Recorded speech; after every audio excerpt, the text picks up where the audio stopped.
தத்தி நான் நடந்தேனே, தாங்கி என்னை நடத்தினீரே. தள்ளாடி நான் நடந்தேனே, தயவா என்னை நடத்தினீரே. தத்தி தத்தி நான் நடந்தேனே, தாங்கி என்னை நடத்தினீரே. தள்ளாடி நான் நடந்தேனே, தயவா என்னை நடத்தினீரே. உம் அன்பல்லவோ, உம் கிருபை அல்லவோ, உம் பாசம் அல்லவோ, உம் நேசம் அல்லவோ. உம் அன்பல்லவோ, உம் கிருபை அல்லவோ, உம் பாசம் அல்லவோ, உம் நேசம் அல்லவோ. இதுவரை என்னை நடத்தினீரே, இனிமேலும் என்னை நடத்துவீரே. இதுவரை என்னை நடத்தினீரே, இனிமேலும் என்னை நடத்துவீரே. தத்தி தத்தி நான் நடந்தேனே, தாங்கி என்னை நடத்தினீரே. தள்ளாடி நான் நடந்தேனே, தயவா என்னை நடத்தினீரே.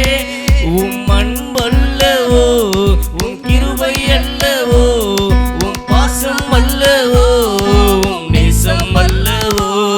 உம் அன்பல்லவோ, உம் கிருபை அல்லவோ, உம் பாசம் அல்லவோ, உம் நேசம் அல்லவோ. இதுவரை என்னை நடத்தினீரே, இனிமேலும் என்னை நடத்துவீரே. இதுவரை என்னை நடத்தினீரே, இனிமேலும் என்னை நடத்துவீரே. பெயர் தெரியாமல் இருந்தேனே, பிரபலமாக்கி மகிழ்ந்தீரே. மூளையில் முடங்கி கிடந்தேனே, உபயோகமாக மாற்றினீரே. பெயர் தெரியாமல் இருந்தேனே, பிரபலமாக்கி மகிழ்ந்தீரே. மூளையில் முடங்கி கிடந்தேனே, உபயோகமாக மாற்றினீரே. உம் அன்பல்லவோ, உம் கிருபை அல்லவோ, உம் பாசம் அல்லவோ, உம் நேசம் அல்லவோ. உம் அன்பல்லவோ, உம் கிருபை அல்லவோ, உம் பாசம் அல்லவோ, உம் நேசம் அல்லவோ. இதுவரை என்னை நடத்தினீரே, இனிமேலும் என்னை நடத்துவீரே. இதுவரை என்னை நடத்தினீரே, இனிமேலும் என்னை நடத்துவீரே. அல்லேலூயா, அல்லேலூயா. ஸ்தோத்திரம். அப்படியே நம்ம முழங்கால் படிட்டு நாம் ஆராதனைக்குள்ள கடந்து போவோம். ஸ்தோத்திரம். ஆண்டவர் ஸ்தோத்திரம். இதுவரைக்கும் நம்மளை கிருபையாய் நடத்தி வந்த தேவனுக்கு நம்ம நன்றி செலுத்தி, ஆண்டவரே இதுவரைக்கும் எங்களை நடத்தினீர் அப்பா, இனியும் எங்களை நீ நடத்த போகிறீர், அதற்காக உமக்கு நன்றி ஆண்டவரே. ஸ்தோத்திரம். ஹல்லேலூயா, ஹல்லேலூயா. இதுவரை நடத்தினது அவருடைய அன்பு, அவருடைய கிருபை, அவருடைய பாசம், அவருடைய நேசம். ஸ்தோத்திரம். நம்ம மேல வைத்த அன்பு தான் நம்மளை இதுவரைக்கும் நம்மளை நடத்தி கொண்டு போய் இருக்கிறது. அவருடைய கிருபை ஆண்டவரே. ஸ்தோத்திரம். இதுவரைக்கும் கிருபையா எங்களை நடத்தி வந்தீரே ஆண்டவரே, உமக்கு கோடான கோடி நன்றி. ஹல்லேலூயா, ஹல்லேலூயா. எல்லாரும் வாய்களை திறந்து நம்ம ஆண்டவரை நோக்கி நம்ம பார்ப்போம். ஆண்டவரை நம்ம மகிமைப்படுத்துவோம், நம்முடைய தேவாதி தேவனை உயர்த்துவோம், பரிசுத்த ஆவியானவரை நாம் உயர்த்துவோம். ஹல்லேலூயா. ஆண்டவரே உம்முடைய அன்பு அப்பா, ஆண்டவரே இதுவரைக்கும் நாங்கள் நடந்து வந்தது உம்முடைய அன்பு, உம்முடைய கிருபை, உம்முடைய இரக்கம், உம்முடைய பாசம், உம்முடைய நேசம், எங்க மேல வைத்த நேசத்தினால நாங்கள் வாழ்ந்து கொண்டிருக்கிறோம் ஆண்டவரே. ஆண்டவரே எத்தனையோ தடுமாற்றங்கள், எத்தனையோ காரியங்கள், போராட்டங்கள், பிரச்சனைகள், கண்ணீர், வியாதி, கலக்கம், கடன், எவ்வளவோ பிரச்சனைகள் இருந்தாலும் ஆண்டவருடைய அன்பு எங்களை இவ்வளவாய் தேற்றி நடத்தி கொண்டு வருகிறது. ஆண்டவரே உமக்கு நன்றி, நன்றி ஆண்டவரே. ஹல்லேலூயா, ஹல்லேலூயா, ஹல்லேலூயா, ஹல்லேலூயா.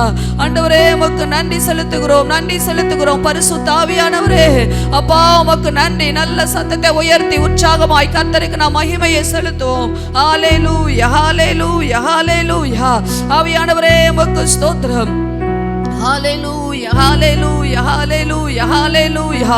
ஓ நம்ம கடந்து வந்த பாதைகள் எல்லாம் கரடு மேடுகளா இருக்கலாம். ஓ ஹல்லேலூயா, நம்ம நடந்து வந்த பாதைகள் எல்லாம் முட்களா இருக்கலாம்.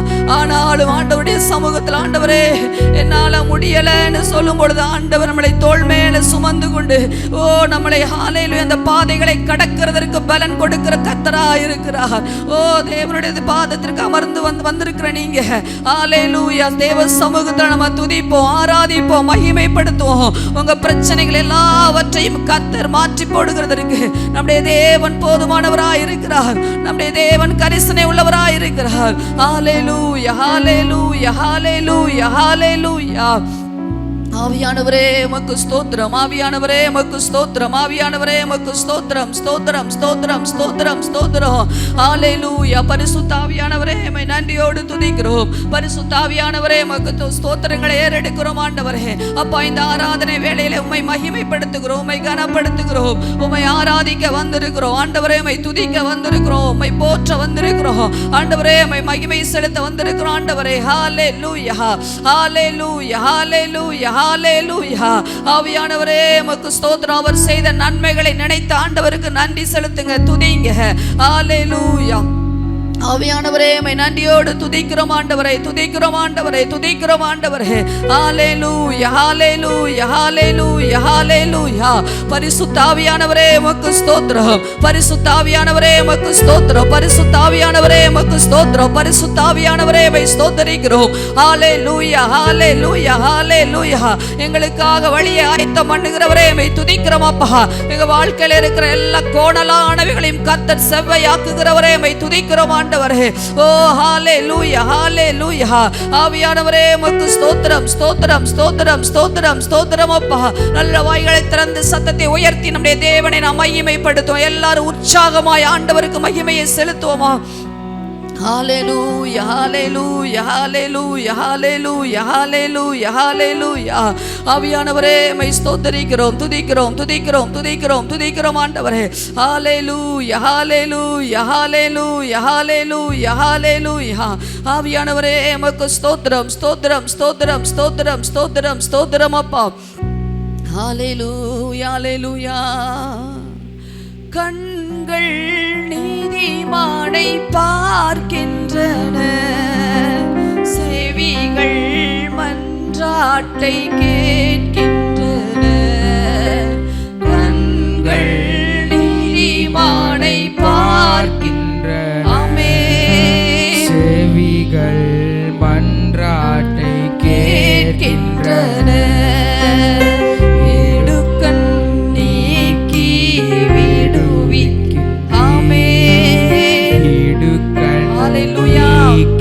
சேர்ந்து பாடுவோமா?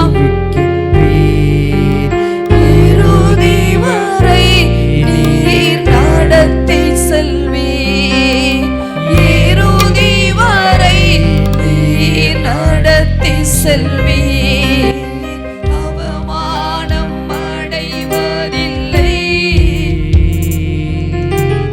அப்பா நான் உமது பிள்ளை.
ஆண்டவரே.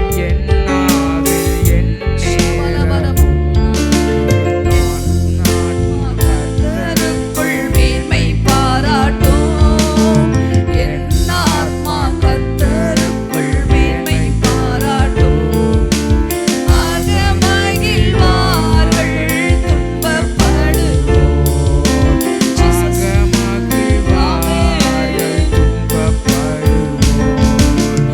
அவமானம்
ஒரு நாளும் அவமானம் அடைவதில்லை.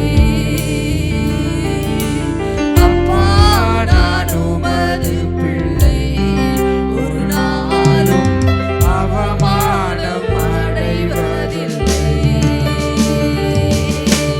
அப்பா நான் உமது பிள்ளை, ஒரு நாளும் அவமானம் அடைவதில்லை. துதிப்பேன் ஸ்தோத்தரிப்பேன் எவ்வேளையும், நன்றி கீதம் என் நாவில் நேரம் ஆமென். ஆண்டவரை பார்த்து சொல்லுங்க, எவ்வேளையும் என் நேரமும் நான் உம்மையே துதிப்பேன் ஸ்தோத்தரிப்பேன். ஆண்டவரே வாய்களை திறந்து சொல்லுவோமா? ஷபரபரபரம். ஆமென் ஆமென். என் ஆத்மா கர்த்தருக்குள். ஹல்லேலூயா. ஆமென். இயேசுவே, எங்கள் ஆத்துமா கர்த்தருக்குள். ஷபரபரபரம்.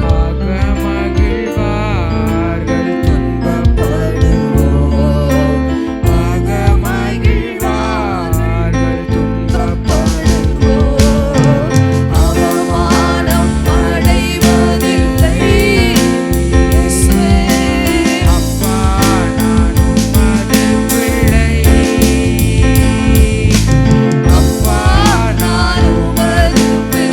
இயேசுவே,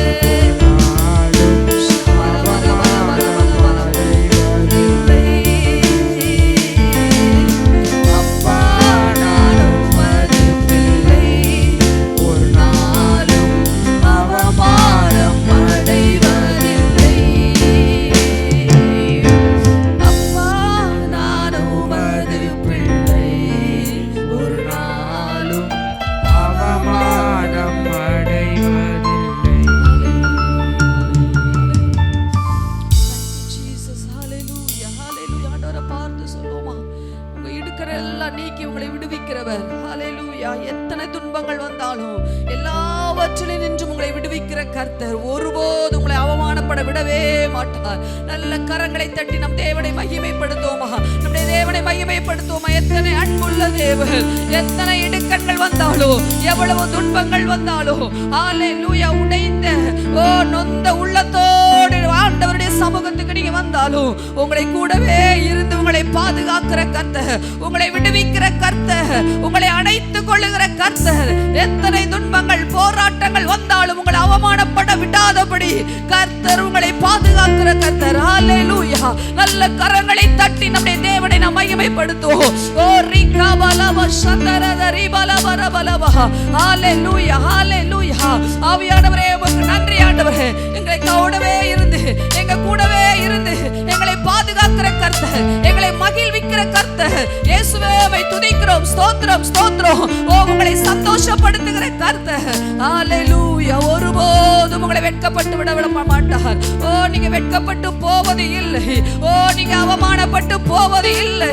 ஓ உங்க கூட இருக்கிறவர் பெரியவர், உங்க கூட இருக்கிறவர் வல்லமையுள்ளவர், உங்க கூட இருக்கிறவர் பராக்கிரமம் உள்ளவர், உங்க கூட இருக்கிறவர் யுத்தம் பண்ணுகிறவர், உங்களுக்காக யுத்தம் பண்ணுகிறவர், உங்களுக்காக வழக்காடுகிறவர், உங்களுக்காக யாவற்றையும் செய்து முடிக்கிற கர்த்தர் உங்களோடு இருக்கிறார். நல்ல உற்சாகமாய் நம் கரங்களை தட்டி நம்முடைய தேவனை மகிமைப்படுத்துவோமா? ஓ உங்கள் சத்துருக்களுக்கு முன்பாக ஓ ஸ்தோத்திரம், உங்களை கர்த்தர் ஓ உங்களுக்காக வழக்காடி யுத்தம் பண்ணி உங்களுக்கு ஜெயம் கொடுக்கிற கர்த்தர். ஹல்லேலூயா. நல்ல மகிமையை செலுத்துவோம். ரிபலவ சந்தரத ரிகபலவரப. ஓ சங்கீதம் 33 சொல்லபடிபடி ஓ அவர் பரிசையும் கேடகத்தையும் பிடித்து நின்று கொண்டிருக்கிறார். ஓ தேவ தூதன் வந்து சத்துருக்களை துரத்தும்படியான கிருபையை கர்த்தர் நம்ம கையில வைத்திருக்கிறார். தேவ தூதர்கள் அவனை துரத்துவானாக என்று வேதத்துல வாசிக்கிறோம். ஓ நமக்காக தேவ தூதர்கள் வந்து சத்துருக்களை துரத்தி அடிக்கும்படியாக ஓ ஆண்டவர் நமக்காக வழக்காடுகிற கர்த்தர். ஹல்லேலூயா.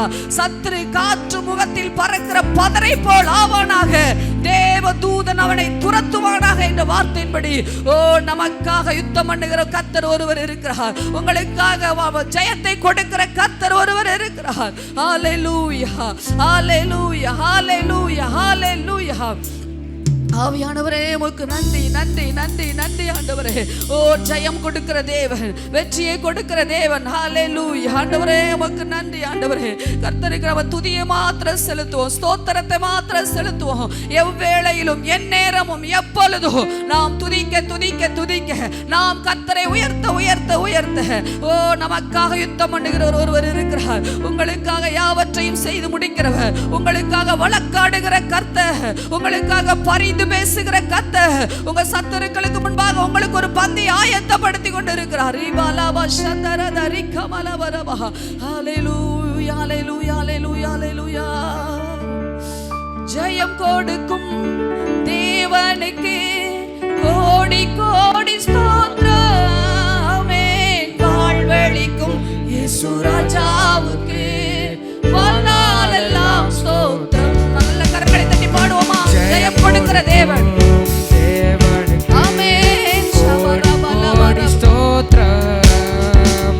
வாழ்வளிக்கும் இயேசு ராஜாவுக்கு நல்ல உற்சாகம் வாயில உள்ளத்தின் ஆழத்திலிருந்து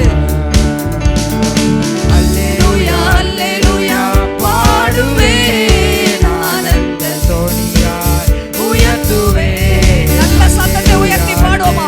அந்த சத்தம் சீயோன் குமாரத்தியே கெம்பீரித்து பாடு. கர்த்தர் உன் நடுவில் வந்தவர் வாசம் பண்ணுவார். நல்ல கெம்பீரித்து பாடி மகிமைப்படுத்துவோமா? கோடி ஸ்தோத்திரம். ஆமென் ஆமென். வாழ்வளிக்கும் இயேசு ராஜாவுக்கு வாழ்நாளெல்லாம் ஸ்தோத்திரம். நீதியின் கரத்தினால் தாங்கியே நடத்துவார். ஆமென். நீதியின் கரத்தினால் உங்களை தாங்கி நடத்துகிறவர். தாங்கியே நடத்துவார். கர்த்தரே நம்முடைய பலன். கர்த்தரே என் பலன். எதற்குமே நான் அஞ்சிட மாட்டேன். நல்ல சொல்லுங்க, விசுவாச அறிக்கை பண்ணுங்க. கர்த்தரே கர்த்தரே நம்முடைய பலனாய் இருக்கிறார். எதற்குமே அஞ்சிடேன். ஜெயம் கொடுக்கும் தேவனுக்கு கோடி கோடி ஸ்தோத்திரம். வாழ்வளிக்கும் இயேசு ராஜாவுக்கு வாழ்நாளெல்லாம் ஸ்தோத்திரம். ஜெயம் கொடுக்கும் தேவனுக்கு கோடி கோடி ஸ்தோத்திரம். வாழ்வளிக்கும் இயேசு ராஜாவுக்கு வாழ்நாளெல்லாம் ஸ்தோத்திரம். அற்புதம் செய்பவர். ஆமென். அகிலம் படைத்தவர். ஆமென். ஷபலபரபலப. அற்புதம் செய்பவர். நம்ம வாழ்க்கையில் அற்புதத்தை செய்பவர். அகிலம் யுத்தத்தில் அவர் வல்லவர். யுத்தத்தில் வல்லவர். ஆமென். ஜீசஸ். மீட்பர் ஜெயிக்கிறார். யுத்தத்தில் வல்லவர். மீட்பர் ஜெயிக்கிறார். ஜெயம் கொடுக்கும் தேவனுக்கு கோடி கோடி ஸ்தோத்திரம். வாழ்வளிக்கும் இயேசு ராஜாவுக்கு வாழ்நாளெல்லாம் ஸ்தோத்திரம். ஆமென் ஆமென் ஆமென். ஜெயம் கொடுக்கும் தேவனுக்கு கோடி கோடி ஸ்தோத்திரம். வாழ்வளிக்கும் இயேசு ராஜாவுக்கு வாழ்நாளெல்லாம்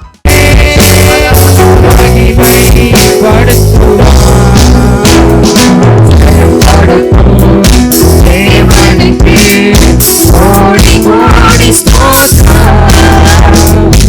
வாழ்வளிக்கும் இயேசு ராஜாவுக்கு வாழ்நாளெல்லாம் ஸ்தோத்திரம்.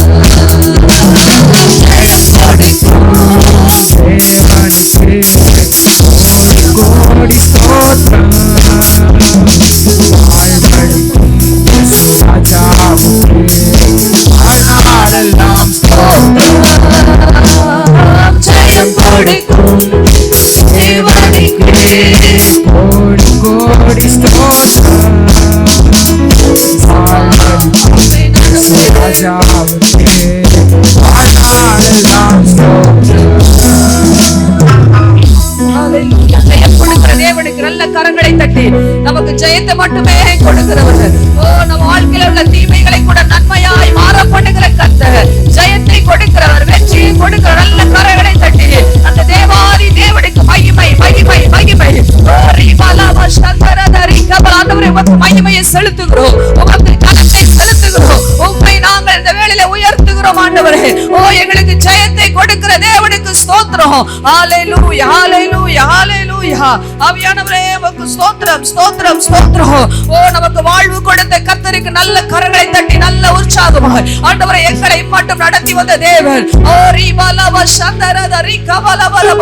ஆண்டவரே உமக்கு ஸ்தோத்திரம். எங்கள் பலவீனத்திலே பலன் தந்தவர். ஓ, எங்கள் கண்ணீரை ஆண்டவரே களிப்பாய் மாற்றினவர், எங்கள் துக்கத்தை சந்தோஷமாய் மாற்றினவர். ஹalleluya. நன்றி செலுத்துவோம். நன்றி நன்றி நன்றி ஆண்டவரே. நன்றி தகப்பனே, நன்றி தகப்பனே, நன்றி தகப்பனே. ஹalleluya ஹalleluya ஹalleluya. எங்களை ஆசீர்வாதமாய் வைத்திருப்பதற்காக நன்றி ஆண்டவரே.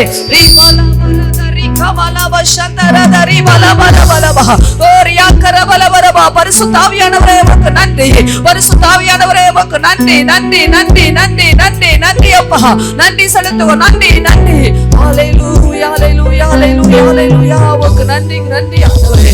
பரிசுத்த ஆவியானவரே உம்முடைய சமூகத்தில் எங்களை முற்றிலுமாய் தாழ்த்தி ஒப்பு கொடுக்கிறோம் ஆண்டவரே.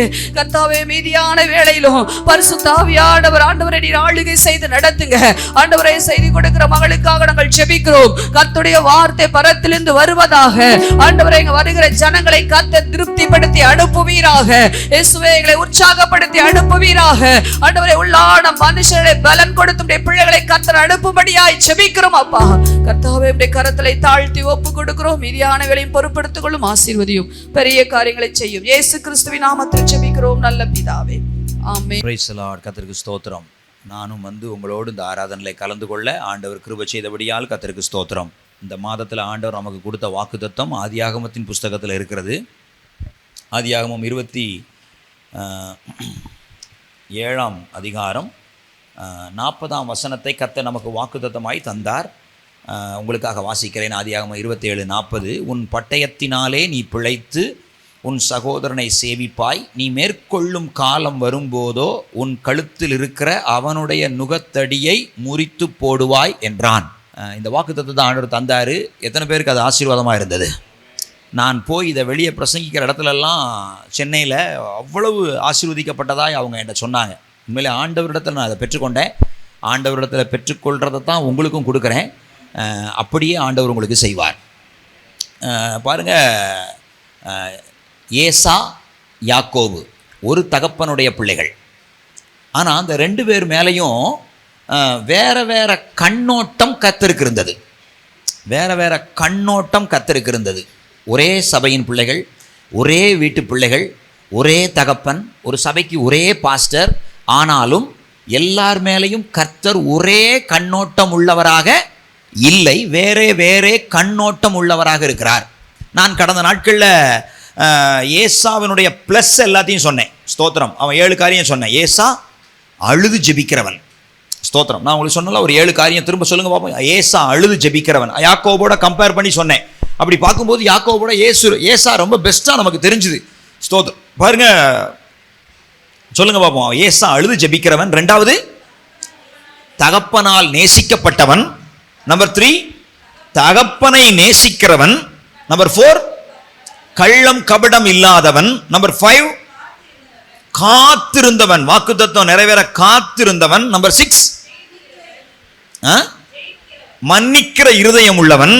7வதாக ஜெயிக்கிறவனா இருந்தான். ஸ்தோத்திரம். ஆமா, இந்த நாளிலே நான் இதே ஏசாவின் இடத்திலிருந்து ஸ்தோத்திரம், இவ்வளவு நல்லவனா இருந்தாலும் தேவனுடைய தெரிந்து கொள்ளுதல் என்பது ஏசாவின் மேல போகாம யார் மேல போயிட்டு யாக்கோபு மேல போயிட்டு. இப்போ வருத்தமா இருக்கும் இல்லையா? இவ்வளவு நல்லவன் தான் அவன். யாக்கோபு அழுது ஜெபித்த மாதிரியே தெரியல. ஒரே ஒரு இடத்துல அழுறான்னா அண்ணனை பார்த்து பயத்தில் நினைச்சிடலாம் அழுகுறான். ஸ்தோத்திரம். 2வது அவன் 2வது தகப்பனால் நேசிக்கப்பட்டானா? இல்லை. ஸ்தோத்திரம். தகப்பன் ஒரு ஆசீர்வாதத்தை கொடுக்கணும்னு சொன்ன உடனே ஏசாவை தான் தேடினாரே தவிர யாக்கோபை தேடல. தகப்பனால் நேசிக்கப்படலை. ஸ்தோத்திரம். தகப்பனையாவது நேசிச்சானா? இல்லை, தகப்பனை ஏமாத்த தான் செஞ்சான். ஸ்தோத்திரம். இப்படி கம்பேர் பண்ணி பார்த்தா ஸ்தோத்திரம், யாக்கோவோட ஏசா எப்படிப்பட்டவனா இருக்கிறான்? பெஸ்ட்டாக இருக்கிறான். ஆனாலும் ஆனாலும் ஸ்தோத்திரம், பிரசங்கியாரை காணும், அதனால் நான் ஒரு பிரசங்கம் பண்ணிகிட்டு இருக்கேன். ஐயா, நீங்கள் எப்படி பிரசங்கியாரை காணும்னு சொல்லி ஒரு பிரசங்கம் பண்ணீங்களோ அது மாதிரி நானும் பண்ணிகிட்டு இருக்கேன்.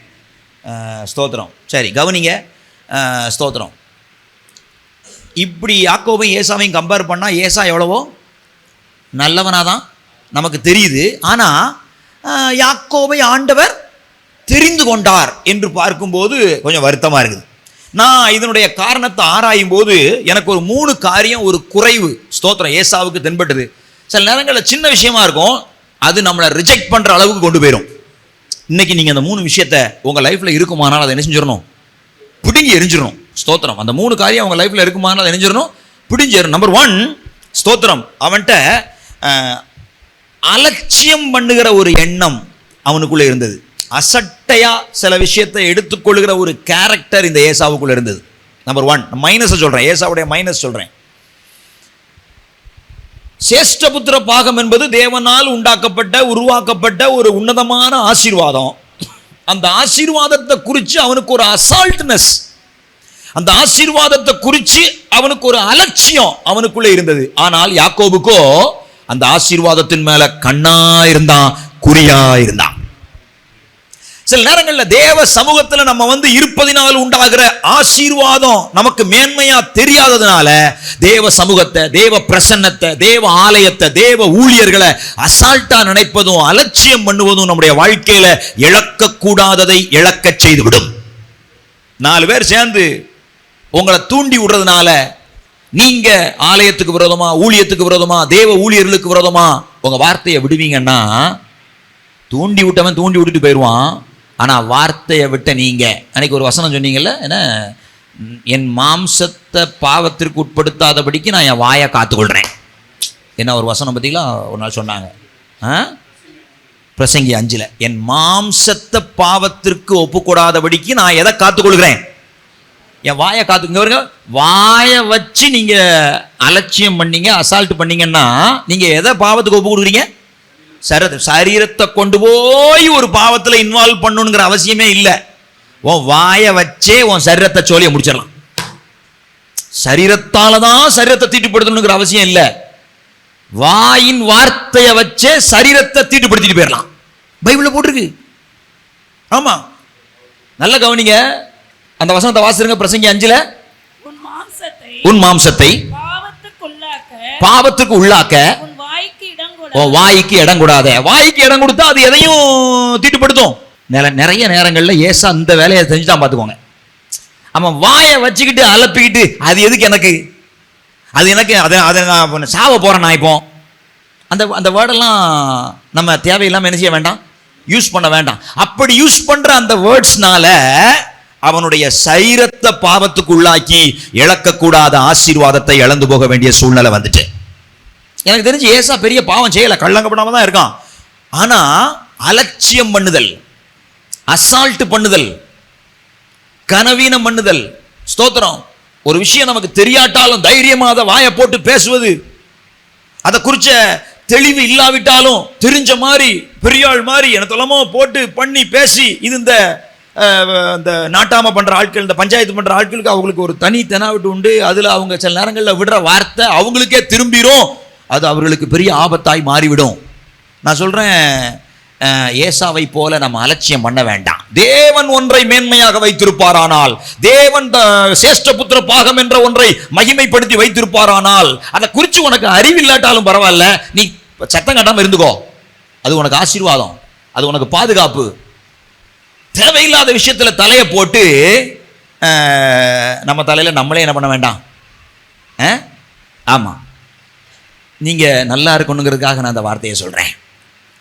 தேவன் ஒன்றை கனப்படுத்தி வைத்திருக்கிறார், சேஷ்ட புத்திர பாகம் என்ற ஒன்றை. அதை குறிச்சுதான தெளிவு ஏசாவுக்கு இல்லை. எனக்கு தெரிஞ்சு யாக்கோபை விட நான் பைபிளை ஆராய்ச்சி படிச்சு பார்க்கிறேன், ஏசா ரொம்ப நல்லவனா தான் இருக்கிறான். ஆனாலும் தேவனுடைய தெரிந்து கொள்ளுதலில் அவன் தவறி போனான். என்னதான் அவன்கிட்ட மைனஸ் இருக்கு, நான் இன்னும் அவனை உற்று பார்க்கிறேன். இந்த பிப்ரவரி மாதம் அவனுடைய வாழ்க்கையில் அவன் செஞ்ச தப்பு, தேவன் பெருசா நினைச்சத இவன் அற்பமா நினைச்சிட்டான்.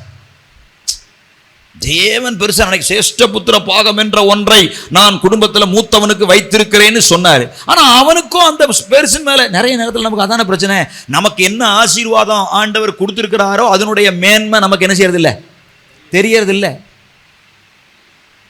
கவர்மெண்ட் வேலை எவ்வளவு, கவர்மெண்ட் வேலை பெருசா இல்லையா சொல்லுங்க. கவர்மெண்ட் ஸ்கூல்ல படிக்கிறது குறைவா மதிப்பாங்க, கவர்மெண்ட் காலேஜில் படிக்கிறத குறைவா நினைப்பாங்க, ஆனா கவர்மெண்ட் வேலைக்கு போறத பெருசா நினைப்பாங்க. ஆமா, என் குடும்பத்தில் ஒருத்தன் கவர்மெண்ட் வேலை கிடைச்சி அப்பாயின்மெண்ட் ஆகி உள்ள போயிருக்கிறான். 2 பிள்ளைகள், மனைவி, குடும்பம். பாருங்க, அந்த கவர்மெண்ட் வேலைக்கு குடிச்சிட்டு போய் மெமோ எழுதி போட்டு பிரச்சனையாகி அவனை இன்னைக்கு சஸ்பெண்ட் பண்ணி இன்னைக்கு வீட்டில் உட்காந்துருக்கான். வீட்டில் உட்காந்தாது திருந்துவான், அந்த பிள்ளைகளை பார்த்தா அது மறந்துடுவான்னு பார்த்தா திரும்பியும் வீட்டில் குடிச்சிட்டு நடக்கான். அவனுக்காக எம்எல்ஏ வரைக்கும் போய் பேசி திரும்ப அந்த வேலைக்கு அவனை கொண்டு போகிறதுக்கு சேர்த்து விட்டாங்க. இன்னும் நல்லா திருந்திருப்பேன்னு சொல்லி கொண்டு போய் சேர்த்து விட்டாங்க. திரும்பியும் போய் அதே மாதிரி ஒரு நாள் குடிச்சிட்டு ஆஃபீஸுக்கு போய் பெரிய ஆஃபீஸர் அடிக்க போய் திரும்ப அவனை இப்போ. அப்போ அவனுக்கு அந்த வேலையினுடைய மேன்மை, அந்த மதிப்பு தெரியலை. அவன் நல்லவனாக இருக்கலாம், அவன் யாரையும் பேசாதவனாக இருக்கலாம், ஏசாதவனாக இருக்கலாம், அவன் யார்ட்டையும் தப்பு பண்ணாதவனாக இருக்கலாம், அவன் ரொம்ப யோக்கியனாக இருந்தால் கூட அவனுடைய வாழ்க்கையில் சில கர்த்தர் கொடுத்த ஆசீர்வாதத்தினுடைய மேன்மை அவனுக்கு தெரியாததுனால அவன் செலக்ட் பண்ணப்படுவதற்கு பதிலாக ரிஜெக்ட் பண்ணப்படுகிறான். உங்கள் வாழ்க்கையில் நீங்கள் ரிஜெக்ட் பண்ணப்படாதபடிக்கு மகிமையானவைகளை கேள்விக்குறியாக்காதீங்க, மேன்மையானவைகளை டிஸ்பைஸ் பண்ணாதீங்க, அற்பமா நினைக்காதீங்க. கர்த்தர் உன்னை மேன்மையா நினைச்சிருப்பாருனா நீங்களும் அதை மேன்மையா நினைச்சு பாருங்க. கர்த்தர் கனத்திற்குரிய ஒன்றாக ஒன்றை வைத்திருப்பானா நீங்களும் அதை கனத்திற்குரிய ஒன்றாக அதை கரிசனையோடு பாருங்க. அங்கே கர்த்தருடைய தெரிந்து கொள்ளுதல் உங்கள் மேல கடந்து வரும். அல்லேலூயா, ஸ்தோத்திரம். இதுதான் எனக்கு தெரிஞ்சு அவன் ஸ்தோத்திரம் ஆமா செஞ்ச தவறு. 2வது ஒரு தவறு, எனக்கு நான் உள்ள இறங்கினதுனால அந்த 3ஐயும் சொல்லி முடிச்சிடுறேன். 2வது ஒரு தவறு ஏசாவின் இடத்துல நான் கண்டுபிடிச்சது, கர்த்தர் அவனுக்கு கொடுத்த அதிகாரத்தை அவன் என்ன செய்யலை, பயன்படுத்தலை. ஸ்தோத்திரம். ஒரு புருஷனா உங்கள் குடும்பத்தில் கர்த்தர் உங்களை ஒரு கணவனா புருஷனா வைத்திருப்பாரானால் அந்த குடும்பத்தில் மனைவியை பிள்ளைகளை வைக்க வேண்டிய இடத்துல வச்சு அவங்கள சரியாக நடத்த வேண்டிய பொறுப்பை கர்த்தர் உங்களுக்கு என்ன பண்ணியிருக்காரு, கொடுத்துருக்கிறார். ஒரு மனைவியா கர்த்தர் உங்களை ஒரு குடும்பத்தில் வைத்திருப்பாரானால் பிள்ளைகளை வளர்க்க வேண்டிய விதத்தில் வளர்க்கவும், புருஷனுக்கு சகல விதத்திலும் அடங்கி இருக்கவும் கர்த்தர் உங்களை அதிகாரப்படுத்தி இருப்பாரானால் அந்த அதிகாரத்தில் இருக்கும்படி கர்த்தர் உங்களை அழைத்திருக்கிறார். நான் சொல்றது எத்தனை பேருக்கு புரியுது? ஒரு அதிகாரம் உங்களுக்கு கொடுக்கப்படுமானால், அதுவும் தேவனால் ஒரு அதிகாரம் உங்களுக்கு கொடுக்கப்படுமானால் அதை எந்த விதத்திலையும் யாருக்கும் விட்டு கொடுப்பதற்கு ஒரு நாளும் நீங்க முடிவு செய்து விடாதீர்கள். தேவனா உங்களுக்கு ஒரு அதிகாரத்தை கொடுத்திருப்பாரானால் எக்காரணம் கொண்டு யாருக்காகவும் அதை என்ன செய்யாதீங்க. சொன்னேன், நான் பேசுறது பூராமே பயங்காட்டுற மாதிரியே இருக்கும். நான் ரொம்ப உட்கருத்தா உங்களுக்காக பேசிக்கிட்டு இருக்கேன், சரியா? ஆமா, நான் உண்மையை சொல்றேன். கர்த்தர் ஒரு புருஷன் என்று உங்களுக்கு ஒரு அதிகாரத்தை கொடுத்திருப்பாரானால், நீங்க சிலர்லாம் சொல்லுவாங்க வெளியில போனா ஒரு புலி வீட்டுக்கு வந்தா, நான் சொல்றேன் வீட்டில் தான் நீங்க யாரா இருக்கணும், வீட்டில் தான் யாரா இருக்கணும், புலியா இருக்கணும். வெளியில போய் கூட கர்த்தர் முன்னிட்டு நீங்க தாழ்மையா நடந்துட்டு வந்துடலாம். ஏசா அப்படிப்பட்டவனா இருந்தான். அவன் தன் மனைவிமார் அவன் அப்பாவை அவங்க அம்மாவை ஆட்டி படைக்கிறத அவன் என்ன செய்யல, கண்டுக்கல. ஏனும் பண்ணி தொலைங்கடி போங்க, ஒண்ணுக்கு 4 வேற கட்டிட்டான், ஒன்றை கட்டே படுற பாடு பெரிய பாடாது. அவன் ரொம்ப திண்டாடுற அளவுக்கு அவன் என்ன சுச்சுவேஷன்ல அவன் இருந்தான்னு தெரில. He cannot control his wife's. நான் உதாரணத்துக்கு சொல்றேன், மனைவியே கண்ட்ரோல் பண்ண முடியாதவன் பிள்ளைகளை எப்படி கண்ட்ரோல் பண்ணியிருப்பான் நமக்கு தெரியல. அவன் அப்படி ஒரு சூழ்நிலைக்குள்ளா தள்ளப்பட்டான். அவன் கையில கிடைத்த அதிகாரத்தை அவன் சரியா என்ன செய்யல, பயன்படுத்தல. அந்த நான் 27 கடைசி வாசிங்க, 27 கடைசி 46, 27, 46. பின்பு ரெபெக்காள் ஈசாக்கை நோக்கி ஏத்தின் குமாரத்திகள் நிமித்தம் என் உயிர் எனக்கு வெறுப்பாய் இருக்கிறது. என் உயிர் எனக்கு, மறுபடியும் சொல்றான். ஸ்தோத்திரம். ஏத்தின் குமாரத்திகள் அவங்க தான் யாரு, ஏசாவின் மனைவிமார். அவர்கள் நிமித்தம் என் உயிர் எனக்கு என்னவா இருக்குது, வெறுப்பா இருக்கு. ஸ்தோத்திரம். திரும்ப திரும்ப அந்த அம்மா புலம்புது, அந்த ஐயா புலம்புறாரு. என்ன எங்க அப்பா ஒழுங்கா கவனி, எங்க அம்மா ஒழுங்கா கவனின்னு சொல்ற ஒரு அதிகாரம் ஏசாவுக்கு இருந்தும் அந்த அதிகாரத்தை அவன் என்ன செய்யல, பயன்படுத்தல. உங்களுக்கு கொடுக்கப்பட்ட அதிகாரத்தை நீங்கள் பயன்படுத்தாமல் அதை அமைதியா போட்டு வச்சுட்டு நீங்க அமைதியா இருப்பீங்கன்னா கர்த்தர் உங்களை செலக்ட் பண்ண முடியாது. மாறாக வேற வழி இல்லாம உங்களை என்ன பண்ண வேண்டியிருக்கும், ரிஜெக்ட் பண்ண வேண்டியிருக்கும். மாறாக கர்த்தர் உங்களை ரிஜெக்ட் பண்ண வேண்டியிருக்கும். It's very sorry to say this. உங்களுக்கு கொடுக்கப்பட்ட அதிகாரம், எனக்கெல்லாம் சின்ன வயசுல எவ்வளோ பெரிய பொறுப்புகள் கொடுக்கப்பட்டது. நம்முடைய முழு ஸ்தாபனத்திலையும் ரொம்ப குறைஞ்ச வயசுல சென்ட்ரல் பாஸ்டர் ஆயிருப்பாங்கன்னா எனக்கு தெரிஞ்சு நான் தான் இருப்பேன். அவ்வளோ சின்ன வயசுல சென்ட்ரல் பாஸ்டர் ஆக்கிட்டாங்க. நம்மளை விட வயசுல கூடின பாஸ்டர்ஸை நடத்தணும், ஆலோசனை கொடுக்கணும், மேய்க்கணும் அப்படிங்கிற ஒரு சூழ்நிலை. ஆனாலும் கர்த்தர் இந்த அதிகாரத்தை கொடுத்திருக்கிறார். நான் கர்த்தருக்கு முன்பாக உண்மையா இருப்பேன். பெரிய பாஸ்டர் ஒழுங்கினங்கள் செய்தாலும் உடனே குறுக்க விழுந்து பேசி அதை சரி பண்ணணும் அப்படிங்கிற ஒரு மனப்பான்மையை நான் வளர்த்து கொண்டபடினால இன்னைக்கு வரைக்கும் கர்த்தர் அடுத்தடுத்த அதிகாரங்களுக்குள்ளே நம்மளை நடத்தி ஆசீர்வதிக்கிற தேவனாக இருக்கிறார். கையில் அதிகாரம் வந்துட்டுனோட தலை கொளுத்து ஆடவும் சொல்லலை. சிலர்லாம் கையில் அதிகாரம் வந்த உடனே அவங்க தலை கொளுத்து ஆடுவாங்க. அதையும் சொல்ல, கண்ட்ரோல் பண்ண வேண்டிய இடத்துல கண்ட்ரோல் பண்ணணும். ஒரு குடும்பத்தை நிர்வாகம் பண்ண முடியலன்னா எப்படி நம்ம சபையை நிர்வாகம் பண்ண காரியங்களை செய்ய?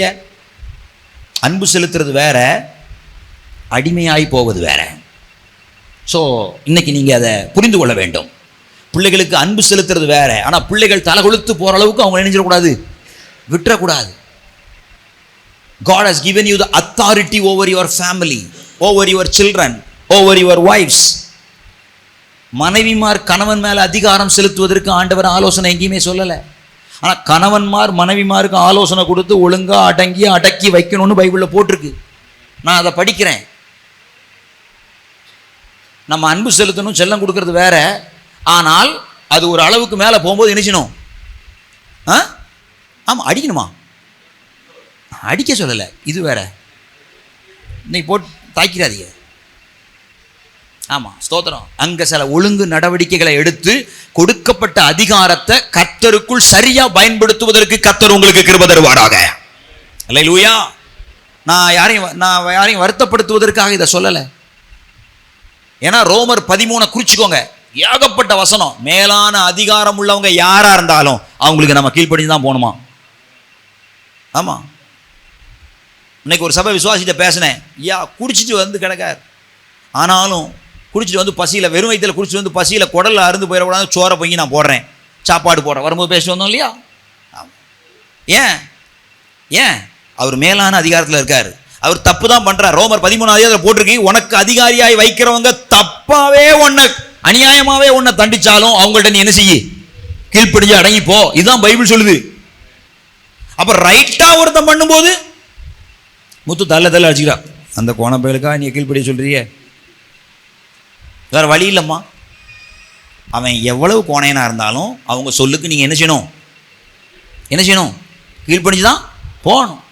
குடிகாரம் பாஸ்டர் பரவாயில்ல, அவங்க சொல்லுக்கு நீங்கள் என்ன செய்யுங்க, கீழ்ப்படிஞ்சு. அதுதான், அப்படிதான் ஆண்டவர் அந்த அதிகார ஒழுங்க வைத்திருக்கிறார்.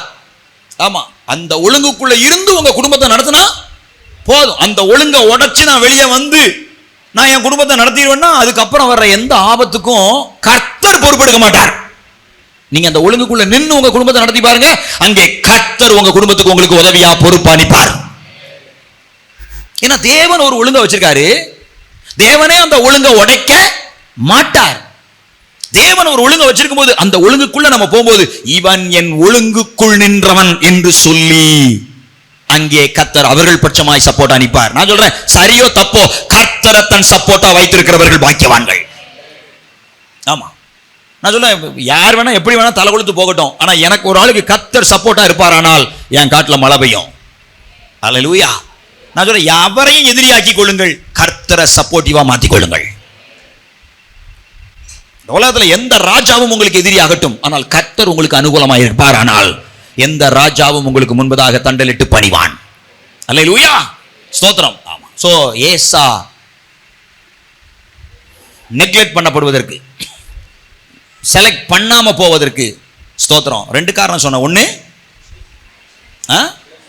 அலட்சியம் பண்ணுதல். ஸ்தோத்திரம். ஆமா, சபையா, ஊழியமா, ஊழியர்களா, உனக்கு தெரிஞ்சுதா தெரியலையா, you are not the right person to despise godly things. தேவனுடையவைகளை அற்பமாய் எண்ணுவதற்கும் பேசுவதற்கும் நீ ஆள் அல்ல. அவ்வளவு தைரியமானவனா அலட்சியம் பண்ணி பாரேன். உனக்கு நான் சவால் தான் விடுறேன். நீ அவ்வளவு தைரியமான ஆள்னா சபையை அலட்சியம் பண்ணி பாரு, ஊழியத்தை அலட்சியம் பண்ணி பாரு, ஊழியர்களை அலட்சியம் பண்ணி பாரு. அதற்கு உனக்கு என்ன கிடைக்கணுமோ கிடைக்கலன்னா நான் அவரை கேள்வி கேட்பேன்ல. எல்லாத்துக்கும் ஒரு காலம் வச்சிருக்காரு. உன்னை அப்படியே அவுத்து விட்டுட்டே இருக்க மாட்டாரு. ஆனா அதை செய்ததுனால ஏசா இழக்கக்கூடாததை தன் வாழ்க்கையில இழந்து போனான். செலக்ஷன்ல அவன் தோத்துட்டான். எல்லாம் ஃபிட்டு, ரைட் ஃபிட்டு, ஆனால் அவன் செலக்ட் ஆகல. ஆனா பாருங்க, அவன் எத்தன் தான், ஏமாத்துக்காரன் தான், கள்ளங்கபடத்தோட வேலை செய்யறான் தான், தகப்பனுடைய அன்பு இல்லதான். ஆனாலும் அதே தகப்பன்ட்ட உள்ள ஆசீர்வாதம் நினைச்சிட்டானே, வாங்கிட்டானே, தேவனால் தெரிந்து கொள்ளப்பட்டானே. ஏன்? அவனும் தான் 4 மனைவி கட்டினான். நெல்லுன்னா நெல்லு, உட்காருனா உட்கார். அப்பா வீட்டை விட்டு கிளம்பி வானோன்னா அவன் 4 பேரும் பின்னாடி வாராளுல்ல. அவன் கண்ட்ரோல் பண்ணி வச்சிட்டான்ல. 12 பிள்ளைகளையும் எப்படி கண்ட்ரோல்ல வச்சிருக்கான்? 12 பிள்ளைகளும் அவன் சொல்லுக்கு கீழ்ப்படிஞ்சு நின்று ஆசீர்வாதத்தை வாங்குற அளவுக்கு ஆதியாகமம் 49ஆம் அதிகாரம் வரைக்கும் தலைக்கு மேல வளர்ந்த பிள்ளைகள் எல்லாம் அவனுக்கு தலை குனிஞ்சு நிக்கிற அளவுக்கு தன் பிள்ளைகளை கண்ட்ரோல் பண்ணி வைக்கக்கூடிய அதிகாரத்தை சரியா தன் வாழ்க்கையில அபியாசப்படுத்தினபடினாலே யாக்கோபு தேவனால் தெரிந்து கொள்ளப்பட்டவனாக இருந்தான். உங்களுக்கு கொடுத்த அதிகாரத்தை ஒரு நாளும் யாருக்காகவும் நீங்க நினைச்சாதீங்க, யாருக்காகவும் விட்டு கொடுக்காதீங்க. கர்த்தர் உங்களை அதிகாரப்படுத்தி இருப்பாரானால், அது குடும்பமோ அது ஊழியமோ, அந்த அதிகாரத்தோடு கூட தேவ சித்தத்தை செய்ய உங்களை ஒப்பு கொடுத்து பாருங்க. You will be selected again. ஸ்தோத்திரம். நான் இன்னொரு நாள் சொல்றேன், காயினுடைய பலிகளை கர்த்தர் அங்கீகரிக்கல, ஆனால் ஆபேலுடைய காணிக்கையை கர்த்தர் அது இதான் அங்கீகரிப்பது, இந்த செலக்ட் பண்ணுவது, ஏற்றுக்கொள்வது. ஏன் நினைக்கிறீங்க? நான் சொல்லி முடிச்சிடுறேன். இங்க பாருங்க, காய்கறி எல்லாம் உண்டாக்கும். இந்த காயின் காய்கறி அப்படி வச்சுக்கோங்க, ஆபேல் ஆடு மாடு. இப்படிதான் நான் படித்தேன் சண்டே ஸ்கூல்ல. ஏன் சண்டே ஸ்கூல் பிள்ளைகளுக்கு நான் சொல்லி கொடுத்தேன்னா அது காலத்துக்கும் மறக்காது. அதே மாதிரி உங்களுக்கு சொல்லித்தரேன். காயின் காய்கறி, ஆபேல் ஆடு மாடு. சரியா? ஸ்தோத்திரம். இதான் இந்த 2 வேலை செய்யறாங்க. நான் கேட்கிறேன், ஆடு மாடு வளர்க்கறது கஷ்டமா, காய்கறி எல்லாம் போட்டு எடுக்கிறது கஷ்டமா? காய்கறி தான் கஷ்டம். ஏன்னா நிலத்தை பண்படுத்தணும், தண்ணி டெய்லி போகணும், பாய்க்கணும். இவ்வளவும் செஞ்சு வச்சு வேலி போட்டு வச்சு எல்லாம் பண்ணாலும் இந்த ஆபேல் அப்படியே ஆடு மேய்ச்சி இவன் காயின் வச்சிருக்க தோட்டத்தில் அப்படியே அனுப்பி விட்டுட்டு அவன் அந்த பக்கம் கூடி ரவுண்ட் அடிச்சுட்டு மேய்ஞ்சி முடிச்சவன கூட்டிட்டு போய் வீட்டில் போய் நினைச்சிருவான், அடைச்சிட்டு போயிடுவான். உயிரை கொடுத்து பாடுபடுறது யாரு? காயினு. அவன் காணிக்கையில சூத்த கத்திரிக்காய் இருந்தது, அது அற்பமா இருந்தது அப்படின்லாம் ஒன்றும் வசனம் இல்லை. ஆனாலும் கர்த்தர் அவன் காணிக்கை என்ன பண்ணல? அங்கீகரிக்கல. ஆனா ஆபேல் கொண்டு போய் பலி செலுத்துறான். இவன் கள்ளப்பைய, இந்த யாக்கோபு மாதிரி. அவன் தோட்டத்தில் விட்டு மேய்ச்சவன். இவன் படுத்து கிடந்தான், ஆடு தன்னால நெஞ்சது வளர்ந்தது. டெய்லி போய் ஆடை பார்க்கணுங்கிற அவசியமும் இல்ல. இப்படி இருந்தும் கர்த்தர் யாருடைய காணிக்கை அங்கீகரிச்சாரு? ஆபேலுடைய காணிக்கை அங்கீகரிச்சார். எனக்கு ஒரு பெரிய கேள்வி, ரொம்ப வருத்தம். கஷ்டப்பட்டு உழைச்சவன், இந்த ஏசா மாதிரி, இந்த ஏசா கதை தான் அதுக்கு ரொம்ப முன்னாடி நடக்குது. ஏன் ஆண்டவர் இப்படி பண்ணிட்டாரு? நீங்க நிறைய பேர் கூட புலம்பலாம், நீங்க ஏன் ஆண்டவர் இப்படி விட்டாரு? கஷ்டப்படுறது பூரா நான், ஆசீர்வதிக்கப்படுறது பூரா என் தம்பி தங்கச்சி குடும்பம், நான் ஏன் இப்படி இருக்கேன்? நான் ஏன்? இந்த கேள்விக்கெல்லாம் நான் இன்னைக்கு பதில் சொல்லி முடிக்க விரும்புகிறேன். சொல்லட்டுமா? நான் சொல்லட்டுமா? காயின் அந்த வசனத்தை நீங்கள் வாசிங்கன்னா நல்லாயிருக்கும். அங்கே ஒரு கமா போட்டு வாசிங்கன்னா உங்களுக்கு தெரிஞ்சிடும். ஆனால் பைபிளில் அந்த ஒரு கமா இல்லாததுனால நம்மளால் அந்த வசனத்தை புரிந்து கொள்ள முடியலை. அந்த வசனத்தை எடுங்க. காயினையும் அவன் காணிக்கையும் கர்த்தர் அங்கீகரிக்கவில்லைன்னு வசனம் வரும் பாருங்க. 4வது வசனம் வாசிங்க. ஆபேல் தன் மந்தையின் தலையீற்றுகளினாலும் அவைகளில் கொழுமையானவைகளினாலும் சிலவற்றை கொண்டு வந்தான். ஆபேலையும் அவன் காணிக்கையும் கர்த்தர் அங்கீகரித்தார். காயினையும் அவன் காணிக்கையும் அவர் அங்கீகரிக்கவில்லை. அப்பொழுது காயினுக்கு மிகவும் எரிச்சல் உண்டாகி அவன் முகத்தடி வேறுபட்டது. அதுல பாருங்க, அப்படியே போடுறோம், காயினையும் அவன் காணிக்கையும் அப்படின்னு லைனா போட்டுரும். ஆனா நான் என்ன தெரியுமா சொல்றேன், அந்த 5ஆம் வசனத்துல காயினையும் அப்படின்னு சொல்லி ஒரு கமா போட்டாச்சுன்னா நம்ம நிறுத்திடுவோம். நான் இங்க ஒரு வெளிப்பாடு சொல்றேன். காயினையும் அவன் காணிக்கையும் கர்த்தர் அங்கீகரிக்கல என்ன தெரியுமா அர்த்தம்? காயின் அங்கீகரிக்கப்படவில்லை, அதனால் அவன் காணிக்கை அங்கீகரிக்கப்படவில்லை. ஆபேல் ஆபேல் அங்கீகரிக்கப்பட்டான், ஆனபடினால் அவன் காணிக்கையும் என்ன செய்யப்பட்டது? அங்கீகரிக்கப்பட்டது. உங்களுக்கு ஒன்று சொல்றேங்க, கர்த்தருக்கு உங்க காணிக்கை பெருசு இல்ல. கர்த்தருக்கு யாரு தான் பெருசு? கொடுக்கிற நீங்க தான் பெருசு. நான் அங்கீகரிக்கப்படவில்லை என்றால் என் காணிக்கை எத்தனை லட்சமா இருந்தாலும் என்ன செய்யப்படாது? அங்கீகரிக்கப்படாது. ஆனா நான் அவருக்கு பிரியமானவனாக இருந்தால் நான் 10 பைசா கொண்டு போய் கொடுத்தாலும் என் காணிக்கை அவருக்கு ரொம்ப பிரியமான ஒன்றாக மாறிவிடும். ஏன் காயின் அங்கீகரிக்கப்படவில்லை? அவன் தான் அப்படி உழைச்சானே, அவன் தான் அவ்வளவு பிரயாசப்பட்டானே. அதற்கு இன்னொரு நாள் நீங்க வரணும், நான் ஆராய்ச்சி பண்ணி உங்களுக்கு சொல்றேன். காயின் அங்கீகரிக்கப்பட்டிருப்பான், ஆனால் அவன் காணிக்கையும் அங்கீகரிக்கப்பட்டிருக்கும். அதற்குள்ள ரகசியம் இருக்குது, நீங்க தேடி கண்டுபிடிக்கணும். ஆண்டவருக்கு காணிக்கை அருவருப்பா இல்ல, காணிக்க முக்கியம் இல்ல, அது எவ்வளவு அழகா இருக்குங்கிறது முக்கியம் இல்ல, அது சூத்த கத்திரிக்கையா இருக்குங்கிறது முக்கியம் இல்ல. ஆனால் அவருக்கு கொண்டு வந்து கொடுக்கிறவன் எப்படிப்பட்டவன்? துதி எல்லாரும் தான் துதிப்பாங்க, எல்லாரும் தான் கர்த்தரை ஆராதிப்பாங்க. அருவருப்பான துதி, அருவருப்பான ஜெபம் ஆண்டவரால் ஏற்றுக்கொள்ள முடியாது. அது எப்பொழுது அந்த துதி அருவருப்பாய் மாறுகிறது? துதிக்கிறவன் அருவருப்பானால் துதியும் அருவருப்பாய் மாறுகிறது. காயின் அங்கீகரிக்கப்படவில்லை, அதனால் காயினுடைய காணிக்கையும் அங்கீகரிக்கப்படவில்லை. ஆபேலோ அங்கீகரிக்கப்பட்டவன். அவன் என்ன வேலை செஞ்சாலும் அவன் அங்கீகரிக்கப்பட்டவனா இருந்தபடினால அவனுடைய காணிக்கையும் என்ன செய்யப்பட்டது? அங்கீகரிக்கப்பட்டது. யாக்கோபு தெரிந்து கொள்ளப்பட்டான், ஏசா கைவிடப்பட்டான். ஏன்? why this happened? அவன் தெரிந்து கொள்ளப்பட்டு விட்டான், அவன் அங்கீகரிக்கப்பட்டு விட்டான். ஆனபடினாலே அவன் இந்த 7 நன்மையை செய்யாதவனா இருந்தாலும் இன்னும் எக்ஸ்ட்ரா 7 தீமையை செய்கிறவனா இருந்தாலும் அவன் தேவனால் அங்கீகரிக்கப்பட்டான். யாக்கோபு தேவனால் தெரிந்து கொள்ளப்பட்டான், அங்கீகரிக்கப்பட்டான். அவன் ஒரு பெரிய ஜாதியா மாறினான். இவனுக்கும் நிறைய சந்ததி வந்தது, ஆனாலும் தேவனால் தெரிந்து கொள்ளப்பட்ட சந்ததியாக என்ன செய்யல? மாறல. இன்னைக்கு நான் உங்களை பார்த்து சொல்றேன், நீங்க ஒரே தகப்பனுடைய பிள்ளைகள் தான், ஒரே சபையின் விசுவாசிகள் தான், உங்க எல்லாத்துக்கும் ஒரே பாஸ்டர் தான். நீங்கள் தெரிந்து கொள்ளப்பட்டவர்களா, நீங்கள் அங்கீகரிக்கப்பட்டவர்களா என்பதுதான் கேள்வியாக இருக்கிறது. I'm talking serious. இன்னைக்கு நான் பேசுற விஷயம் நாளைக்கு உங்களுக்கு பலன் கிடைக்கும் சொல்ல முடியாது. ஆனா உங்க வாழ்க்கையின் முடிவுல இந்த வார்த்தை உங்களை நியாய தீர்ப்புக்கு முன்னாடி கொண்டு போய் நிறுத்தும். அன்னைக்கு ஐயோ விட்டுட்டனே, என் சந்ததி, என் குடும்பம், தலைமுறை தெரிந்து கொள்ளப்பட முடியாத ஒரு இடத்துக்கு போய்விட்டதே. நான் இந்த சர்ச்சுக்கு போனேன், ஜெபம் பண்ணேன், வீடு கட்டினேன், கார் வாங்கினேன், அப்படி ஆசீர்வதிக்கப்பட்டேன், இப்படி ஆசீர்வதிக்கப்பட்டேன், வயல் வாங்கினேன், சொத்து இருக்கு, சொகம் இருக்கு, எல்லாம் இருக்கும். ஐயா, தேவனால் அங்கீகரிக்கப்பட்டாயா? தேவனுடைய தெரிந்து கொள்ளுதலுக்குள்ளே வந்தாயா என்ற ஒரு கேள்வி எழுப்பப்படும் போது எல்லாம் சேர்த்தேன், வச்சேன், போனேன், பணம் காசு எல்லாம் இருக்குது, பிள்ளைகள் தறிகட்டு போகுது, தேவனுடைய ஆசீர்வாதம் ஆவிக்குரிய நன்மை ஒன்றும் இல்லையேன்னு ஒரு நாள் வருத்தப்படும் போது இந்த உலகத்தில் நீங்க பிறந்ததே வேஸ்டா போச்சு. ஏமா பிறந்ததே வேஸ்டா போச்சு.